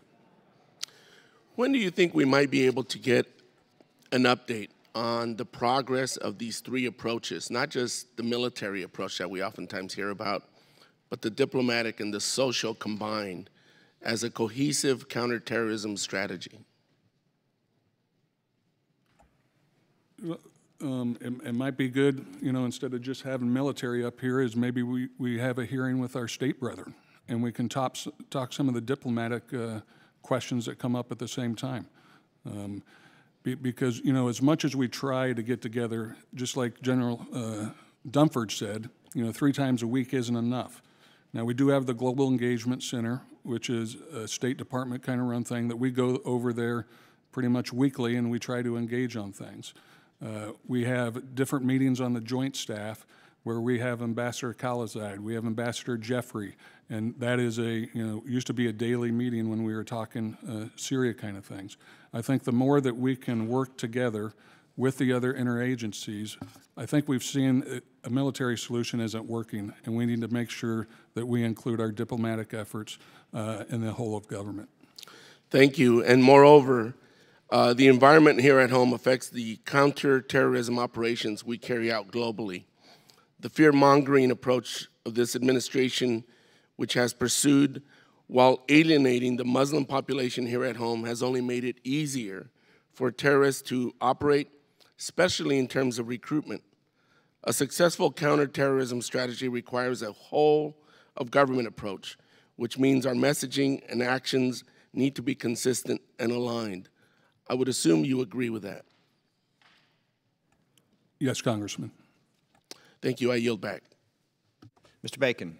Thank you, Mr. Chairman. And Mr. West, thank you for being here. And General Hecker, I just got to point out that I used to work with a Colonel Hecker Brigadier General Hecker, and I got to visit him in Afghanistan, and you have my utmost respect, and you both do, so thanks for being here. I think a holistic strategy is required to defeat ISIS and Al-Qaeda, kinetic targeting, going after their finances, the internet and how they do the recruiting, their ideology. Is there an area that you think that we're a little light on, that we need to put more emphasis in this holistic strategy? Yes, sir. The ability of terrorists to use cyberspace as their stage. So more focus on going after the cyber arena. How do we do a better job with the ideology portion? Seems to me that's their center of gravity. I know we may talk about this in the next forum, but this is what they use to recruit through the cyber, and I don't know how we do a good job in trying to counter that ideology. And can you expand on that at all? How do we go about doing that? Can we do that on our own, or do we have to use our moderate allies, for example? Sir, for specific tactics in a closed session, we can go over exactly what we're trying to do in cyberspace, and I think it's been very effective. But stepping back more broadly in terms of the ideology, it absolutely must run through our local partners. Okay. Do we have any evidence of state sponsorship of ISIS or Al-Qaeda at this point? I know we did previous decade. Sir, that's a question for the intelligence community, not to my knowledge. Let me just maybe do one follow-on. About a decade ago, we knew that Iran was harboring or sheltering some Al-Qaeda leadership. Do we have any evidence that we can talk about in this forum, if that's continuing? We cannot talk about that in this forum, sir. I appreciate the word deliberate when we talk about the pullout out of Syria. I think it requires a very deliberate process. I think you have bipartisan concern here that if we don't do this right, we'll allow ISIS to reconstitute, and that would be a tragic mistake. One last question. In regards to the talks of the Taliban, is the Afghanistan government involved in these talks? I think so. What you've seen so far is the initial, diplomatic efforts. But I think to get a closure to this, it can't just be between the U.S. and the Taliban. Right. It needs to have President Ghani. It needs to have the Afghan government and the Taliban that will sit down together and come up with an agreed upon reconciliation. And I know that that's the diplomatic efforts that we're doing right now are going towards that goal. I was a little concerned with the reporting yesterday that showed that the government has not been involved, and seems to me that they need to be an integral part of this. Gentlemen, thank you for being here. Appreciate both of you and your leadership. Mr. Chairman, I yield back. Thank you, Mr. Chairman.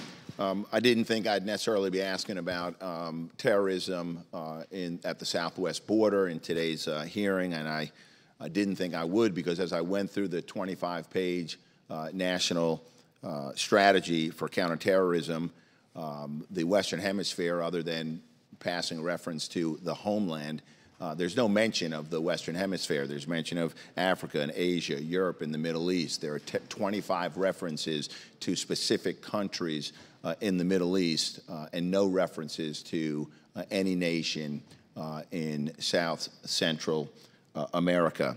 But General Hecker, you made a comment that adds to the confusion that I have about the administration's analysis or assessment of the terrorist threat at the southern border. So let me ask this question. Maybe you can clarify.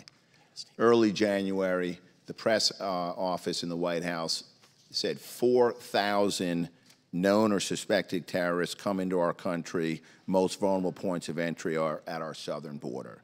Days later, the DHS secretary says 3,000 special interest aliens, which she defined as those terrorist travel patterns and or known or suspected ties to terrorism.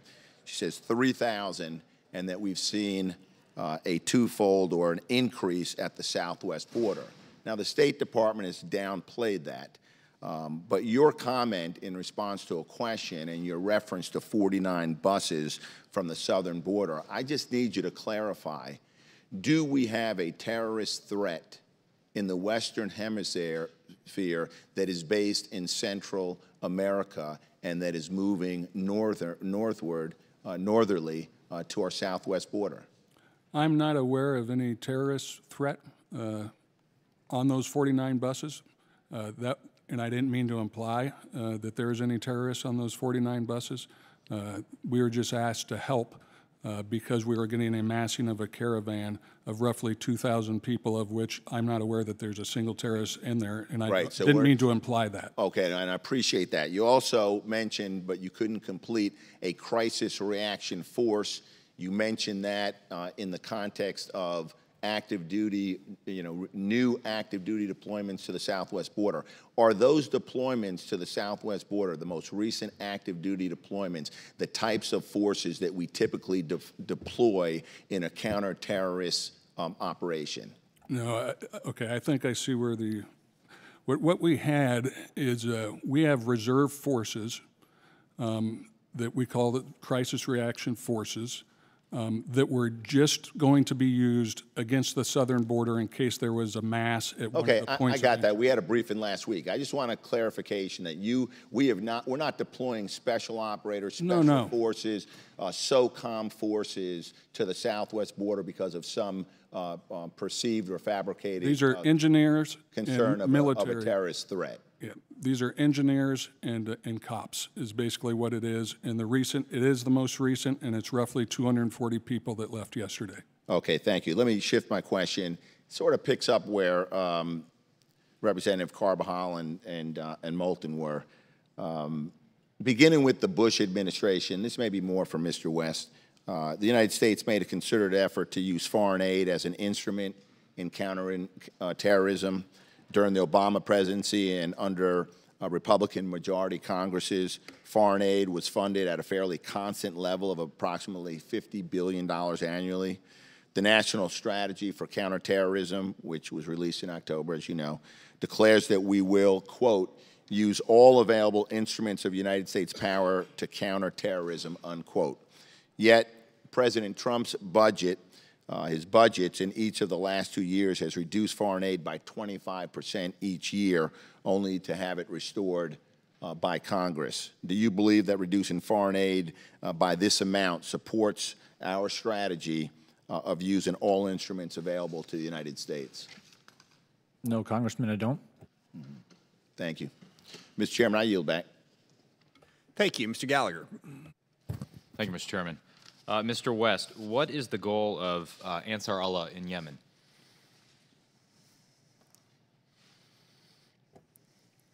I think we should take that into a closed session, Congressman, if we may.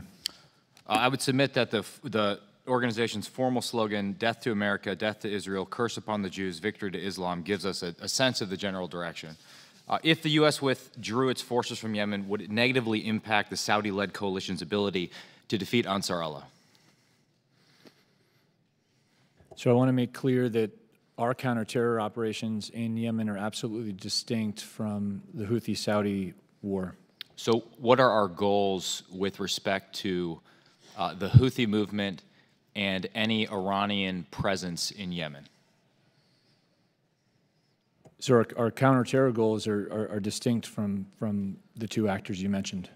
Again, we in Yemen specifically and with limits target AQAP and the ISIS Yemen factions. In 2015, Houthi rebels obtained as many as 6 operational launchers and 33 Scud-B short-range ballistic missiles. Do you assess that the Houthis are working to acquire additional weapons such as anti-ship missiles from Iran? I don't have any information to indicate that, Congressman. If we were to withdraw any support to our regional partners from Yemen, would it, in your opinion, ease the ability of the Houthis to acquire additional advanced weapons in Yemen? It depends which troops, but broadly, yes, Congressman. In 2016, the Houthis fired at the USS Mason. Do you assess that the Houthis still have a desire to attack U.S. Navy or civilian ships in the area? That's an intelligence question, sir, and I don't have the answer to it. If provided an opportunity, what kind of threat might Houthi or Iranian military power in Yemen pose to the free flow of commerce through the Bab el-Mandeb Strait? Sir, I believe that roughly 10 to 20% of global oil flows go through the state, perhaps a little more, so it's a key strategic choke point. Yeah. So I guess more broadly, I understand that our mission there, as you put it, is narrowly focused on Al-Qaeda in the Arabian Peninsula, other Sunni terrorist groups that might threaten our interest. Should we consider designating a group like Ansar Allah as a foreign terrorist organization? Sir, I think that's more appropriately taken on by the intelligence community, just because I lack the underlying information to make that decision. And looking more broadly across the region, as you pursue your counterterrorism goals, would it be fair to say that ISIS is sort of your number one priority in the Middle East, or ISIS combined with Al-Qaeda and its adherents?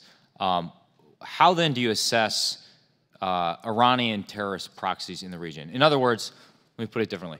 If our goal, and I think it is the administration's regional policy to roll back Iranian influence, correct me if I'm wrong on that point, but if that's the goal, then what is our posture with respect to Lebanese Hezbollah and other Iranian proxies in the region?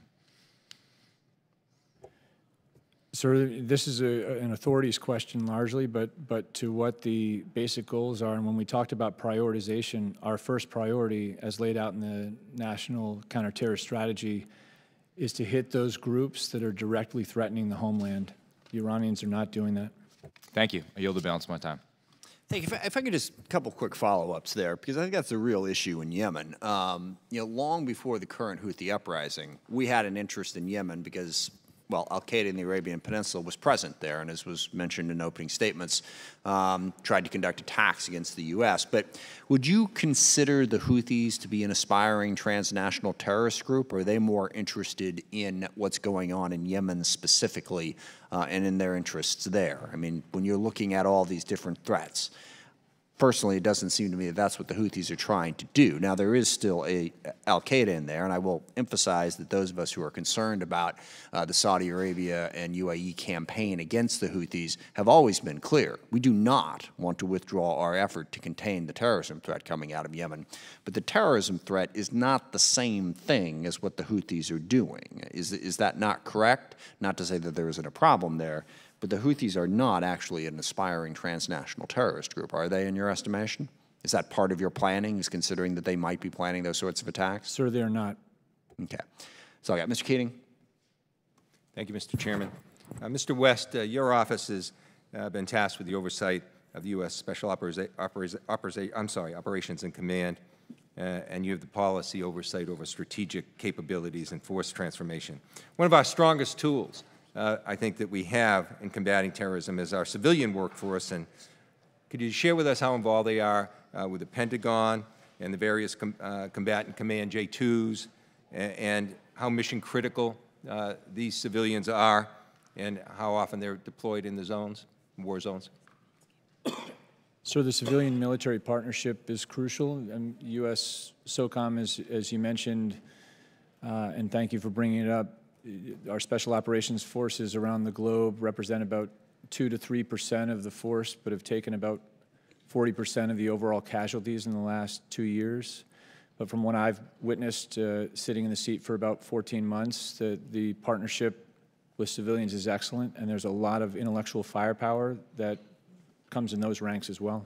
Well, thank you. And your responsibility, too, our office would really look forward to working with you to incentivize the civilian military people too, and make sure that some of the treatment they get, for instance, if they are deployed in a combat zone, that the same creditor kind of relief might be applied. So we'd like to work with your office in that in the future. And thank you for your comments in that regard. Quickly, this week, the lead inspector general put out a report that gave a status update on OIR, the military campaign against ISIS in Iraq and Syria. There's a couple of quotes I'd like to share from that. If Sunni socioeconomic, political, and sectarian grievances are not adequately addressed by the national and local governments of Iraq and Syria, it's likely, very likely, I think they said, that ISIS will have the opportunity to set conditions for future resurgence and territorial control. They also went on to say that absent sustained counterterrorism pressure, ISIS could likely resurge in Syria within 6 to 12 months. So do you believe that, and have any confidence that the Sunni grievances will be addressed so that the conditions that are not in place for a resurgence of ISIS that way, those underlying Sunni grievances that were quoted in this report? Sir, that question might be more appropriately answered by my regional counterpart, but I will say that I read the report, that many of the conditions that gave rise to ISIS still exist, with one major exception, and that is the SDF and the international coalition that is there right now. And in my judgment, and as General Votel said yesterday, he has supreme confidence that our special operations forces and conventional forces, along with our allies, can continue to keep up the pressure to prevent a resurgence. Okay. All right, thank you. I think the other questions I have will be dealt with in a different setting. So I'll yield back, Mr. Chairman.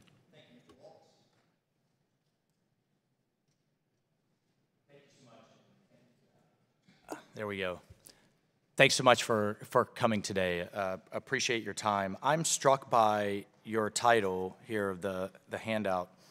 Conditions favor expanded ISIS network insurgency in 2019, showing the growth from 2013 to 2018 worldwide.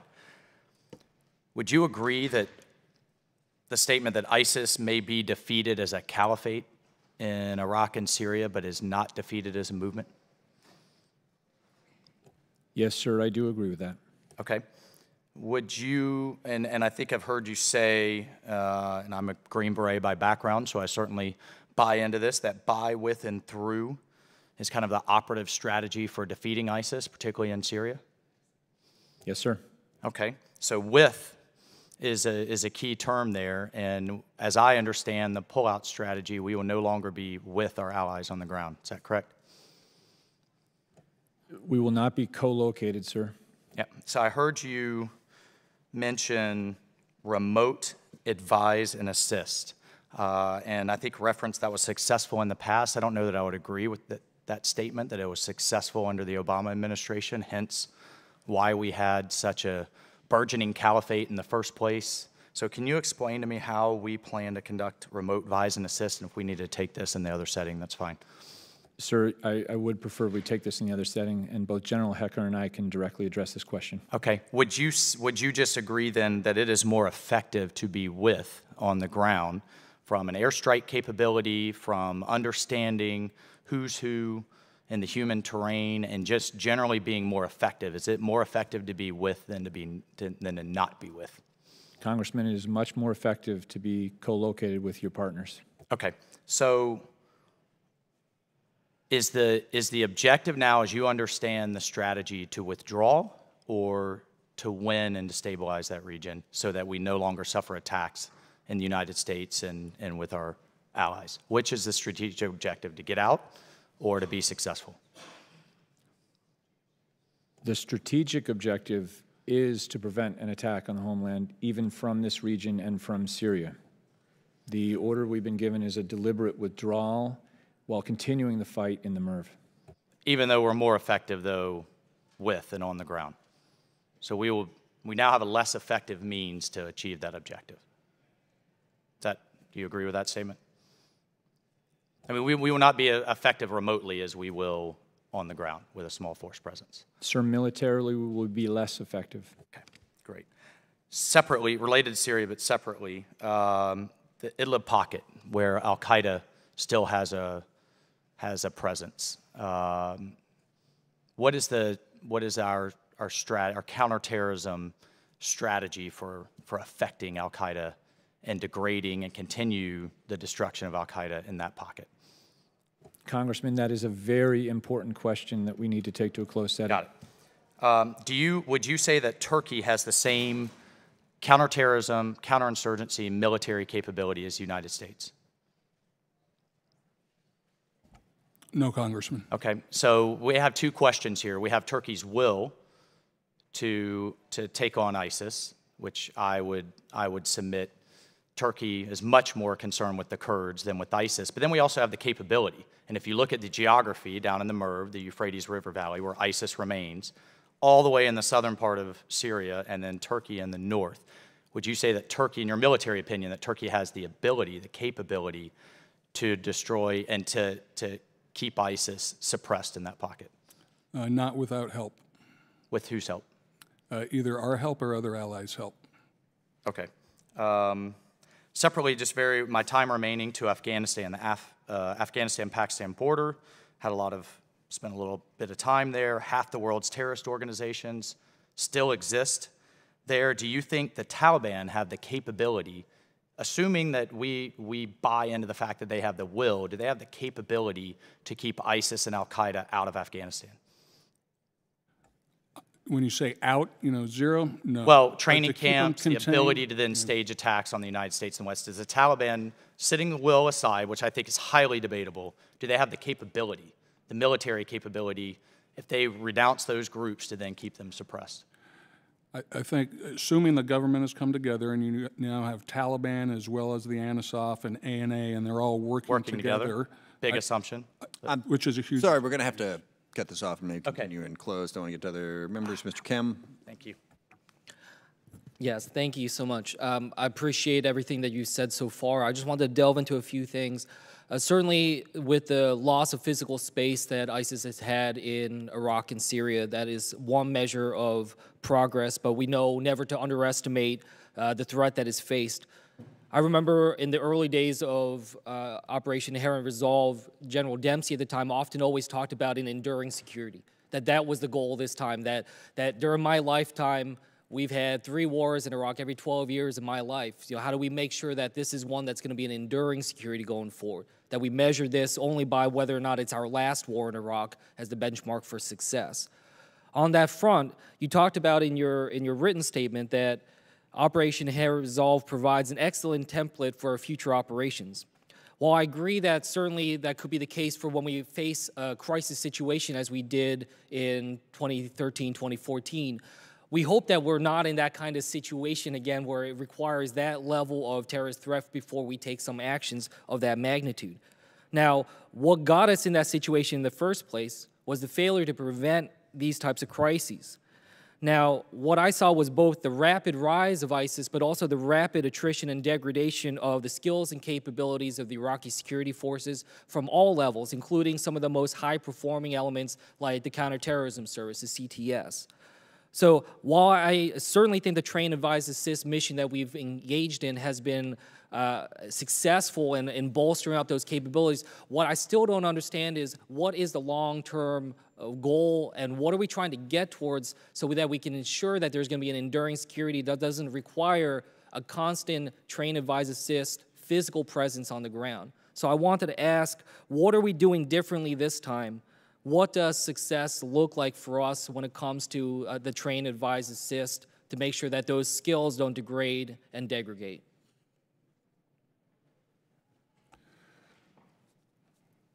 Well, what I can tell you is, the CTS took a pretty hard hit when they cleared out ISIS over the last 2 or 3 years. Their numbers decreased. The Iraqi National Army took a lot of casualties as we went through. So we're building back up, but they're a little bit tired, and we got to get their readiness going. It's going to take, kind of like what we have, in our forces. It's going to take the CTS doing special ops stuff, and it's going to take the Iraqi National Army to build up and work together cohesively along with an Air Force. Now, we have elements that are training all 3 of those in Iraq. So we just stood up a Canadian 2-star command, the NATO, what's called NATO mission in Iraq, just stood up here a couple months ago, and they're going to be concentrating on the conventional forces. We have an Air Force wing that's out there, U.S. Air Force, that is teaching them how to fly F-16s and other sorts of aircraft, and then we have the CT force. And what we're trying to do is put that all together and make sure that they know how to interact well with one another. But that's going to be an ongoing mission before they can interact and be able to take care of these terrorists themselves. That's helpful. I think for me, where I'm having trouble understanding the full totality is there will always be a use for train, advise, and assist. They will always be useful to helping the Iraqi security forces. But what is the actual metric by which we're measuring when we no longer need a physical presence of American soldiers on the ground to be able to help them do that? I think the metric is going to be when, you have train, advise, assist, accompany. If you can get rid of the accompany and just do train, advise, assist, and then if you can get rid of the assist, i.e. the enablers, right, some of our ISR assets and stuff, and then you're just training, and then the obviously big metric is when you don't have to do any of it, and they can take care of this all by themselves. So I think you just kind of peel back the level of effort that we're participating in the CT mission, and as you peel that back, those are your metrics. That's helpful. I think just to conclude here, my concern here is that we've invested a significant amount in helping the Iraqi security forces, the CTS. When I see that these metrics weren't engaged in the way that you had just talked to me about on the Syria side, I worry about how we're going to be engaging on the Iraq side of the equation here. Just with my last second, I did want to just point out something, which is with the Global Engagement Center that you talked about before, we still, after 2 years, don't have a director appointed to that center. So these are the types of efforts that we need to move forward on so the administration is strong on that civilian-military partnership. Thank you. Thank you. I will point out, we're going to stop at noon because I want to get to the classified setting. So we'll get to as many people as we can, but that's just the way it's going to have to happen. Mr. Banks. Thank you, Mr. Chairman. General, in your opening statement, you write, quote, "We assess that both ISIS and al-Qaeda are degraded. Is it not true that ISIS-K is growing in Afghanistan?"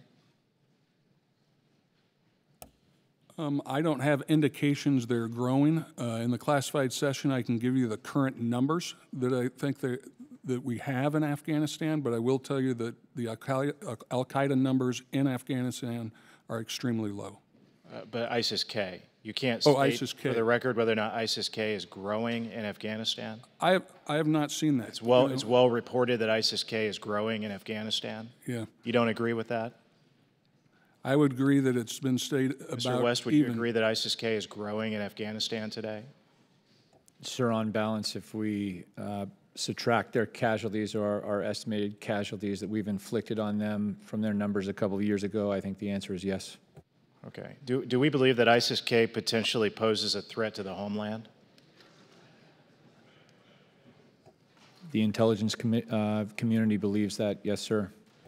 Okay. General Votel was quoted recently saying, quote, "We have no illusions about reconciliation with ISIS-K. Our mission is to destroy this organization," end quote. How do we destroy ISIS-K if we pull out of Afghanistan, Mr. West?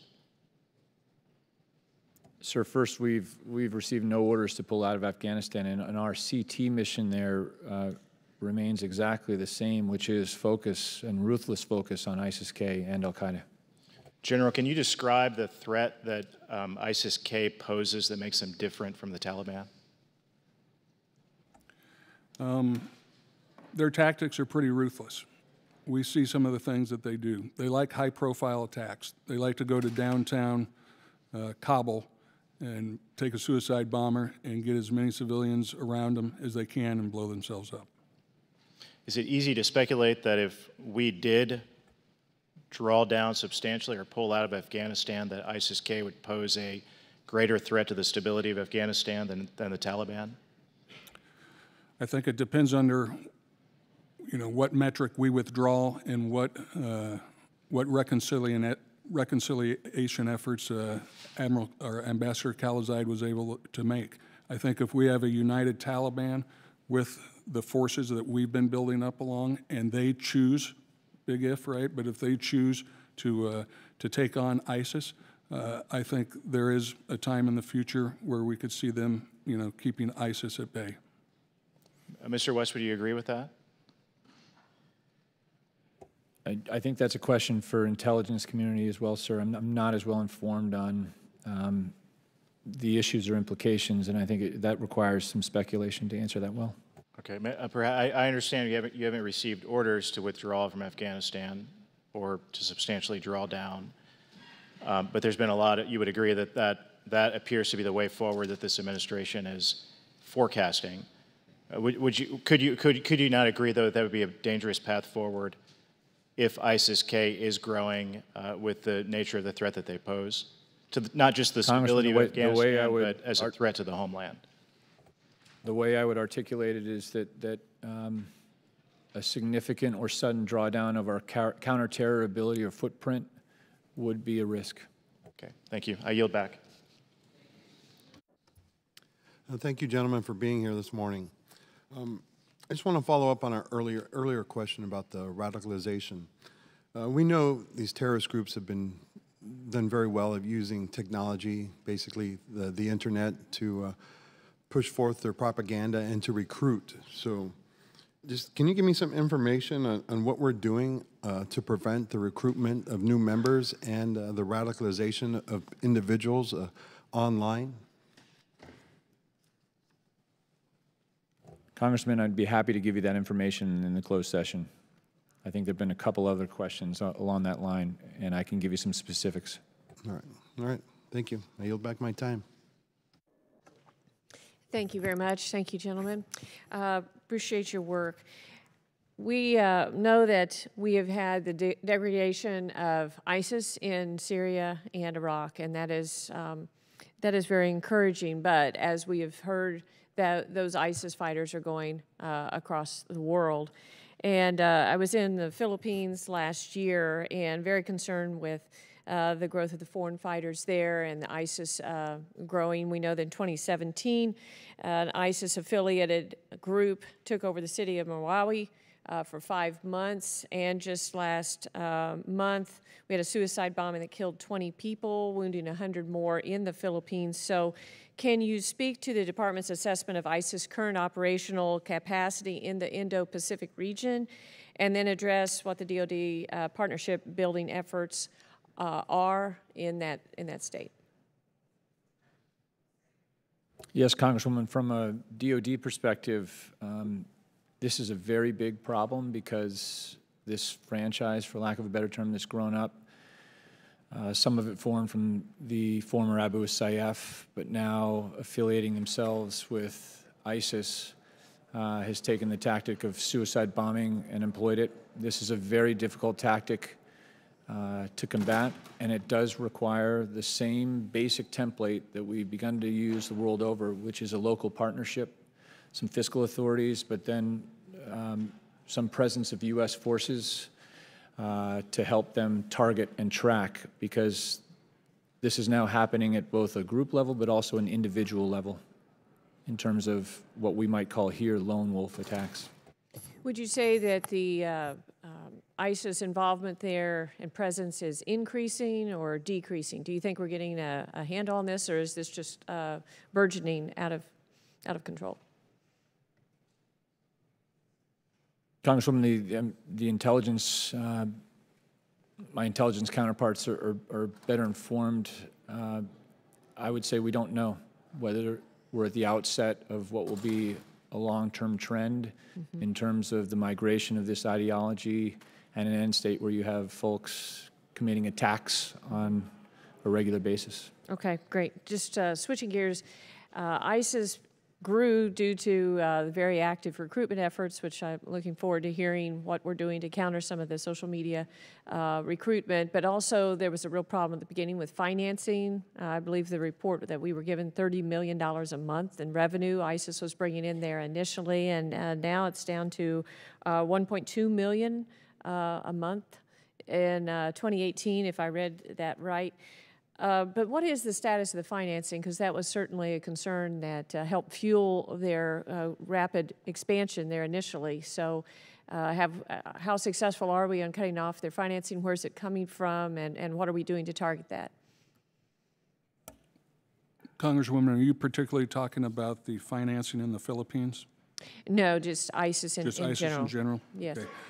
I have some numbers that I pulled from a classified source that I can tell you about in the next meeting, but I can say, I think at this level very broadly, that ISIS core has a relatively significant amount in their coffers, if you will. Very little though in the Philippine area there. Sure. Well, initially they got a lot of that through the taking over the oil rigs and shipping the oil over through Turkey, and then the kidnapping and asking for ransom and things. So what methodologies are we seeing maybe still financing, or maybe that should be in a next setting? How are they being financed? I think we can broadly talk about it. The oil is not there pretty much anymore, but now it's more of the robberies, it's more of the kidnapping for ransoms and those kind of activities. Okay, thank you very much. I yield back. Thank you. Ms. Houlihan? Thank you, gentlemen. I'm sorry, I was just in a meeting on Yemen, and I understand that a bit of my question was asked already, but I'll ask it more broadly. What is your assessment of our competitors' support for proxy groups that counter our national security objectives? And do you see more Russian weapon sales or Iranian support for proxy groups and militias on the rise? And if so, where other than Yemen? Thank you, Congresswoman. Broadly, yes, proxy warfare is on the rise. Indeed, while warfare's nature doesn't change, its face has changed in the last decade. And specifically, as you pointed out, great powers are now competing in an irregular space, and we must quickly adjust.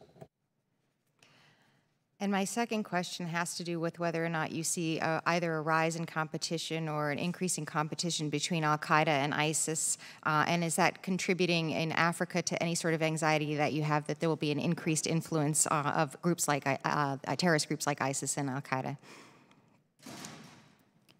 Congresswoman, I do know that following the split in February of 14, I believe, from ISIS and al-Qaeda in West Africa, as you point out, these groups of affiliations, we've had mergers and then splits. Stepping back, I'm not sure it matters much to us, except for the fact that we've got to carefully prioritize these threats and allocate the appropriate resources to them. What I mean by that is terrorists with local ambition or little capability do not deserve the same footprint or resources as those who've demonstrated the capability and will to strike the homeland. And do you think if we pull out in any sort of meaningful way from participating in Yemen that there will be sort of a vacuum created between any of those groups that will increase the competition and will allow for an increased threat in the terms of sort of terrorism from al-Qaeda or ISIS? In Yemen, in terms of our counter-terror strategy, we are ruthlessly focused on al-Qaeda and ISIS, and we should continue to have a presence because these groups have not only threatened us, but demonstrated the capability to do so against the homeland. Thank you, gentlemen. Okay, we're going to wrap up and go upstairs for the classified briefing, but Mr. Thornberry has a follow-up. We'll wrap up with that, and then we're going to go upstairs to 2212. Mr. West, I want to follow up on an answer you gave to Mr. Gallagher a while ago about Iran's intention or efforts to conduct terrorist attacks inside the United States. I noticed that last week in his worldwide world threat assessment, the Director of National Intelligence listed at least 2 incidents in his chart where Lebanese Hezbollah had attack planning disrupted, including operatives detained, arrested, discovery of weapons, explosive caches, detection of surveillance inside the United States. Now, I presume that you would not disagree that at least their proxies have made efforts to conduct terrorist attacks inside the United States. That author is far more informed than I am, Congressman. Okay, just to check. Thank you, Mr. Chairman. Thank you. All right, we are adjourned, and we will reconvene probably like 5 minutes, maybe 10, if gentlemen need a brief break, upstairs in 2212. Thank you.